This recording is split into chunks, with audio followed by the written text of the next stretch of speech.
नेपाल जी, आज किस तरह का कार्यक्रम था, किन बच्चों को सम्मानित किया गया है? कल सेरेब्रल पैल्सी डे है, उसके उपलक्ष्य में आज का कार्यक्रम किया गया है। हमारे संस्था का भागीरथ सेवा संस्था के साथ मिलकर एक कदम उठाया गया है, जिसमें हम इन सेरेब्रल पैल्सी के बच्चों जिस तरीके से बाकी डॉक्टर बिना सहयोगी डॉक्टरों का इलाज नहीं कर सकता, ऑर्थोपेडिक बिना एनेस्थीसिया और बिना टेक्नीशियन के नहीं कर सकता, उसी तरीके से इन बच्चों को ठीक करने के लिए सिर्फ फिजियोथेरेपी ही सक्षम नहीं है। इनके लिए physiotherapy, occupational therapy, speech therapy, special education therapy, occupational और साइकोलॉजिस्ट की जरूरत होती है। तो आज ये जो संगोष्ठी, ये जो कॉन्फ्रेंस की गई है, इस डिपार्टमेंट इन बच्चों के लिए काम करने वाले उन सारे प्रोफेशनल्स को अलग अलग देश से और विदेश से इकट्ठा किया गया है और यहाँ पे उसके बारे में कॉन्फ्रेंस कराई गई है। नई रिसर्च, नई टेक्नोलॉजी और नई थेरेपी के बारे में समझा गया है, एक दूसरे से अपने एक्सपीरियंस साझा किए गए हैं और हमारा निरंतर प्रयास है कि इन बच्चों को ठीक करने के लिए दुनिया की किसी भी कोने में जो भी अच्छा इलाज हो रहा है, जो भी अलग डिपार्टमेंट के लोग काम करें,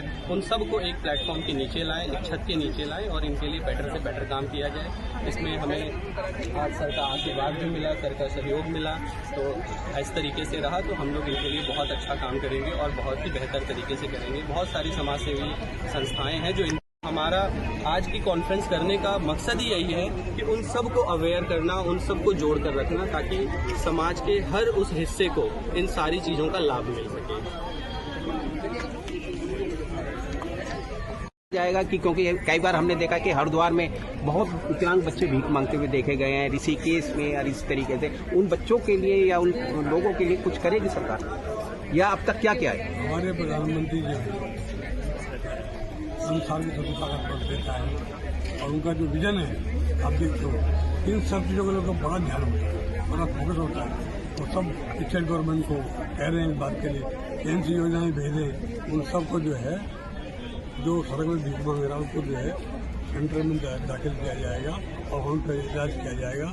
और जिस तरह से वो बच्चे हैं, देखो जितना मत बोलना प्लीज, हमारे प्रधानमंत्री ने बोला दिव्यांग बोलिए, दिव्यांग वो और कुछ कम। अच्छा, एक अलग हटके सवाल, बिहार चुनाव को लेकर क्या उत्तराखंड हम लोग दिव्यांगता के क्षेत्र में काम कर रहे हैं। कल मैं सही बताऊं, जो 10 साल में परिवर्तन देखने को मिला है, सबसे बड़ा नाम जो विकलांग था वो दिव्यांग हो गया। जो हम लोगों ने 4 तरीके की दिव्यांगता को देखते थे, समझते थे, उसको इस सरकार ने 22 में कन्वर्ट कर दिया। 24 आज वो दिव्यांग है और स्वरोजगार के लिए आप देखिए जो स्टॉल लगे हैं, वास्तव में यदि एक दिव्यांग बच्चा अपने घर में 10-20 रुपये कमा के यदि ले जा रहा है तो उससे बड़ा स्वावलंबन बड़ी गोल हो जाएगी। लेकिन अगर ईश्वर कहीं चूक कर सकता है तो उस चूक को सुधारने का कुछ काम डॉक्टर महिपाल सिंह जी ने किया है।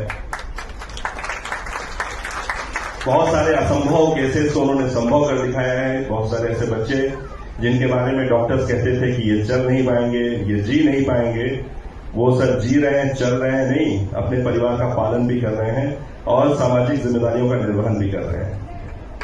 ये एक बड़ी बात है